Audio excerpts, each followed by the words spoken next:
Hi, my name is Skywalker Payne. I'm the founder of Vibrant Velvet Voice and the Facebook group Loving a Life That is Golden. I'm an author, oral storyteller, and here to talk about how I got on the path of happiness. I always like to begin with a chime to set the tone.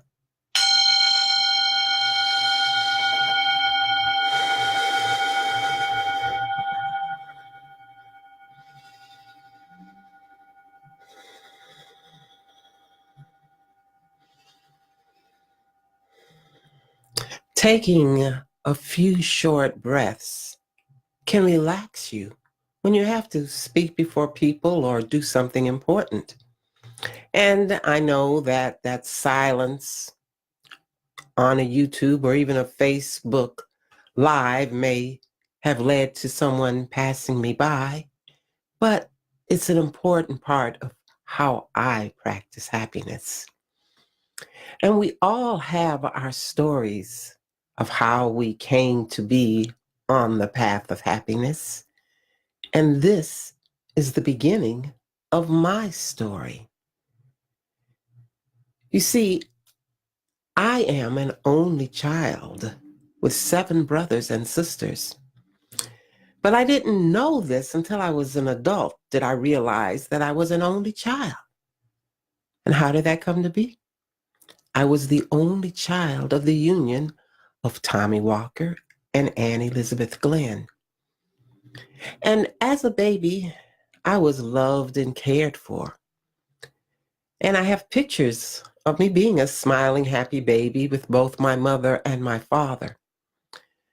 But we've learned, scientists, doctors have learned, that we are affected by what happens to us when we are in our mother's womb. So you may be struggling with a sense of unhappiness or dislocation or displacement all your life and never been able to figure it out because something might have happened when your mother was carrying you. With me, and I've come to realize this, where I've had this constant little battle with between confidence and lack of confidence and making good decisions and making terrible decisions, is due in large part to how I was born. When I was a child, my mother used to say she chose to have me, to have Tommy's baby, as she referred to my dad, because she knew it'd be a pretty baby. Now, that was a decision she made because my mother and father never got married. And that's the cause and was the cause a lot of my vacillation in life. Because my father, Tommy Walker, had proposed to my mother when he found out she was pregnant with me.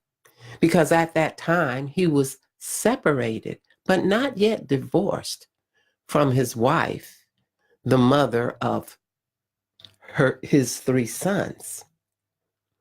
So my mother was really happy. She was going to have a baby with a man she cared for and that she respected. They'd been running a restaurant together in Reno, Nevada, and he loved my mother because she was beautiful. She was tall, dark brown skin, high cheekbones, long fingers, long legs. If she had been born 20 years later, she could have been a high fashion model. Instead, she was born in a small town, Cedartown, Georgia, in the late 30s, 40s, and a dark skinned woman was never given her due of natural beauty. And that was a burden my mother carried with her all of her life. But to get back to the story of my birth, now here she is, happy, getting ready to have her first child here in Reno, Nevada, a long way from the smallness of Cedartown, Georgia. And she's happy. And Tommy's getting ready to divorce this woman who he'd never been able to live with. But every time he'd see her, she was getting pregnant again. But Mama didn't think that would happen because she was going to have his baby and he had proposed to her. Well, some habits are hard to break. And my mother, into her pregnancy with me, Tommy comes back after supposedly taking care of divorce matters and tells my mother that his supposed to be soon to be divorced wife is pregnant again by him. Now, I know that pretty much broke my mother's heart. But Anne Elizabeth Glenn, she was then, wasn't one to be left hanging out in the cold because she must have known she couldn't really totally depend on Tommy because she had kept in communication with her high school sweetheart, Willie Alexander. And that's how he came to be the man I called Daddy when I was growing up. But the point is that during all of this time, my mother went from being very happy to actually considering getting an abortion. Fortunately for me, it was too late in her pregnancy to even really think of doing that, aside from the fact that at that time abortions weren't legal. And she really did want to have this baby because she did have feelings for Tommy. And she did know the baby would be pretty. And she wanted, Mama did always admit she liked having babies. She had 4 of us. But that turmoil, that hurt, that sense of being abandoned and betrayed and of not succeeding in a relationship she had trusted in, all of those feelings she felt came into that little uterus and that little baby being formed in her womb. And that was me.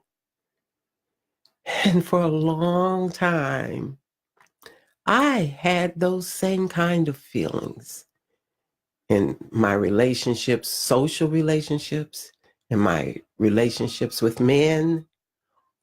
All of that turmoil, that confusion, that hurt that my mother knew when she was carrying me came into me and affected my ability to be happy as I was coming up and in my young adulthood.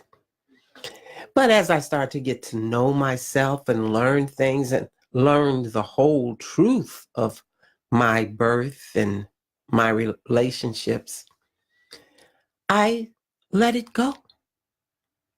I had to let those feelings of insecurity go and rest in being happy with who I am now and in the moment I am living now.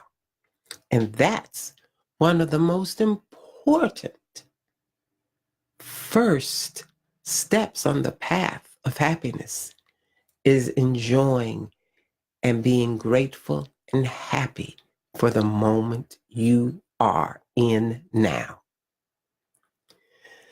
So that's the beginning of the story of how Skywalker Payne came to walk the path of happiness.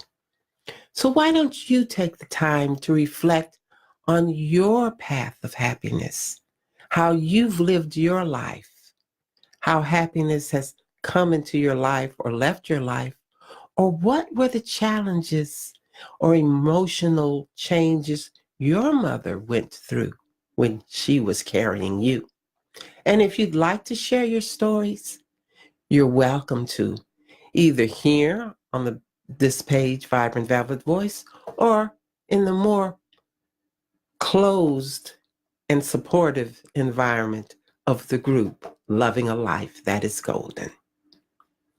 Now it's good night, good morning, good evening, good afternoon.